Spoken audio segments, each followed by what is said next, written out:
അനീഷ, ഈ മണ്ണിൽ പുതഞ്ഞ ശരീരങ്ങൾ കണ്ട് ഈ മേപ്പാടി ആശുപത്രിക്ക് പോലും മനസ്സ് മരവിച്ച സാഹചര്യമായിരിക്കും അല്ലേ? അങ്ങനെ തന്നെ പറയേണ്ടി വരും. കാരണം അത്രമാത്രം ഒരു ദുരന്തത്തിന്റെ ഒരു ഭാഗം ഇപ്പോൾ ആ ആശുപത്രികളുടെ മോർച്ചറികളിലുണ്ട്.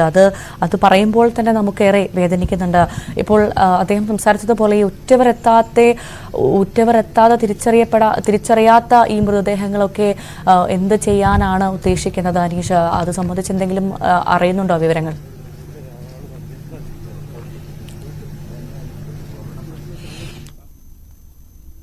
സമ്മേളനത്തിലും ഇക്കാര്യങ്ങൾ പറഞ്ഞിരുന്നു.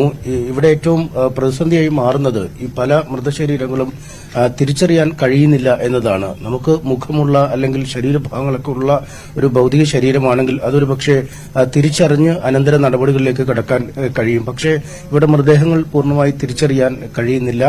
ഈ ശരീരഭാഗങ്ങളായി എത്തുന്ന ഒരു സാഹചര്യമുണ്ട്. അത് ഈ മുണ്ടക്കൈ ഭാഗത്തു നിന്നായാലും ചൂരൽമലയായാലും ചാലിയാർ ഭാഗത്തു നിന്നൊക്കെ ആയാലും അത്തരം ഈ തിരിച്ചറിയാൻ കഴിയാത്ത മൃതദേഹങ്ങൾ എത്തും. ശരീരഭാഗങ്ങൾ മാത്രമായി എത്തും. അത് ആരുടേതെന്ന് അറിയാൻ DNA പരിശോധന വേണ്ടിവരുന്ന ഒരു സാഹചര്യമുണ്ട്. പക്ഷേ അതും ഒരു സങ്കീർണമായ ഒരു പ്രക്രിയ തന്നെയാണ്. കാരണം സംശയിക്കപ്പെടുന്ന ഒരാളുടെ DNA അവരുടെ ഉറ്റ ബന്ധുക്കളുടെ DNAയുമായി സാമ്പിളുമായി ഒത്തുചേർത്ത് അല്ലെങ്കിൽ അത്തരമൊരു പരിശോധന നടത്തിയാണിത് കണ്ടെത്തേണ്ടത്. പക്ഷേ ഇത്തരത്തിൽ ഈ സാമ്പിൾ നൽകുന്നതിനോ തങ്ങളുടെ ഉറ്റവർ ജീവിച്ചിരിപ്പുണ്ടോ എന്ന് തിരയുന്നതിനോ പോലും പ്രാപ്തമല്ലാത്ത വിധം കുടുംബങ്ങൾ പൂർണ്ണമായി തുടച്ചു നീക്കപ്പെട്ട സാഹചര്യമുണ്ട്. അതുകൊണ്ട് അത്തരം ഉറ്റവർ തേടിയെത്താനുള്ള സാധ്യതകൾ പോലും ഇല്ലാത്ത ഭൗതിക ശരീരങ്ങളുണ്ട്. ഒപ്പം അവരുടെ മറ്റു ബന്ധുക്കളൊക്കെ എത്തിയാൽ പോലും അതുമായി ബന്ധപ്പെട്ട നടപടിക്രമങ്ങൾ സങ്കീർണമാണ് എന്ന് നമുക്ക് മനസ്സിലാക്കാൻ കഴിയുന്നു. എന്തായാലും ഇക്കാര്യങ്ങളൊക്കെ ഈ ആരോഗ്യവകുപ്പുമായി ബന്ധപ്പെട്ട് ഈ പ്രോട്ടോകോളുകൾ ഉണ്ട്.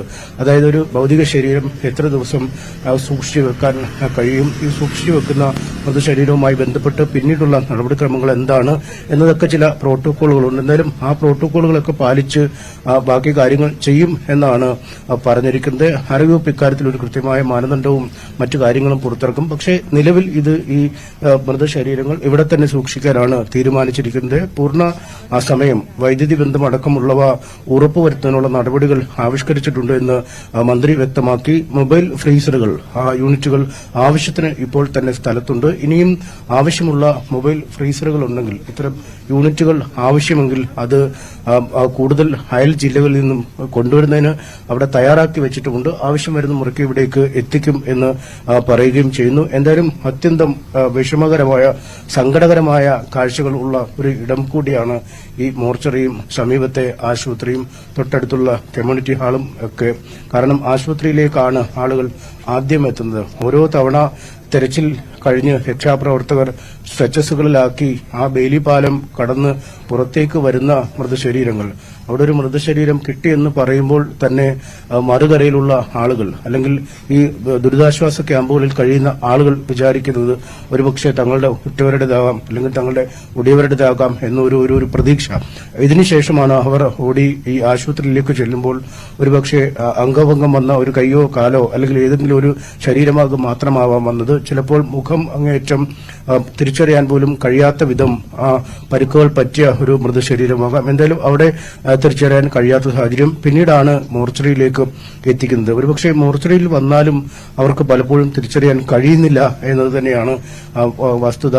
നിരാശാജനകമായി മടങ്ങുന്ന അവരുടെ കണ്ണുകളാണ് ഏറ്റവും ദൈന്യതയായ കാഴ്ചകളായി നമുക്ക് മുന്നിൽ നിൽക്കുന്നത്. എന്തായാലും നടപടിക്രമങ്ങൾ അത് വേഗത്തിൽ തന്നെ പൂർത്തിയാക്കി പരമാവധി പെട്ടെന്ന് മൃതശരീരങ്ങൾ നൽകാനാണ് ഉദ്ദേശിക്കുന്നത്. എന്തായാലും ഇന്നത്തെ ഒരു തെരച്ചിൽ ദിനത്തെ സംബന്ധിച്ചിടത്തോളം ഈ സേനകൾക്ക്, ഈ ദൌത്യ സംഘങ്ങൾക്ക് ഏറ്റവും പ്രതീക്ഷയുള്ള ഒരു ദിനമാണ്. മണ്ണിനടിയിൽ ഇനി ജീവനോടെ ആരെങ്കിലും അവശേഷിക്കാനുള്ള സാധ്യതകൾ പൂർണ്ണമായും അടഞ്ഞു എന്നാണ് കഴിഞ്ഞ ദിവസം തന്നെ സൈന്യവും പോലീസും സർക്കാരുമൊക്കെ പറയുന്നത്. പക്ഷേ എന്നാലും ഈ തെരച്ചിലുകളിൽ രക്ഷാപ്രവർത്തനങ്ങളിൽ എപ്പോഴും രക്ഷാപ്രവർത്തകർ വിശ്വസിക്കുന്ന ഒരു വാക്ക് ഹോപ്പ് എന്നതാണ്, പ്രതീക്ഷ എന്നതാണ്, അല്ലെങ്കിൽ പ്രത്യാശ എന്നതാണ്. ഓരോ തെരച്ചിലിലും എന്തെങ്കിലും ജീവന്റെ തുടിപ്പുകൾ അവശേഷിക്കും. ആ ജീവന്റെ തുടിപ്പുകളിൽ നിന്നും മുന്നേറാം എന്ന ഒരു കണക്കുകൂട്ടൽ അവർക്ക് പലപ്പോഴുമുണ്ട്. ചിലപ്പോൾ മനുഷ്യനാവാം, വീട്ടിൽ വളർത്തുന്ന അരുമമൃഗങ്ങൾ, അങ്ങനെ പല ഏത് തരത്തിലുള്ള ജീവനെയും പുറത്തേക്ക് എത്തിക്കുക എന്നൊരു പ്രതീക്ഷയാണ് അവരെ നയിക്കുന്നത്. പക്ഷേ അത്തരം പ്രതീക്ഷകൾ, ജീവനോടെ എത്തിക്കാമെന്നുള്ള പ്രതീക്ഷകൾ ഇതിനകം തന്നെ അസ്തമിച്ചു കഴിഞ്ഞിട്ടുണ്ട്. പക്ഷേ ഈ കെട്ടിടാവശിഷ്ടങ്ങൾക്കിടയിൽ നിന്നും ഈ മരിച്ച ആളുകളെയെങ്കിലും അവരുടെ ഉടയവർക്കുമായി എത്തിക്കാൻ കഴിയുമെന്ന ഒരു പ്രതീക്ഷ തന്നെയാണ് ഇപ്പോഴും രക്ഷാസേനകൾക്ക് ഉള്ളത്.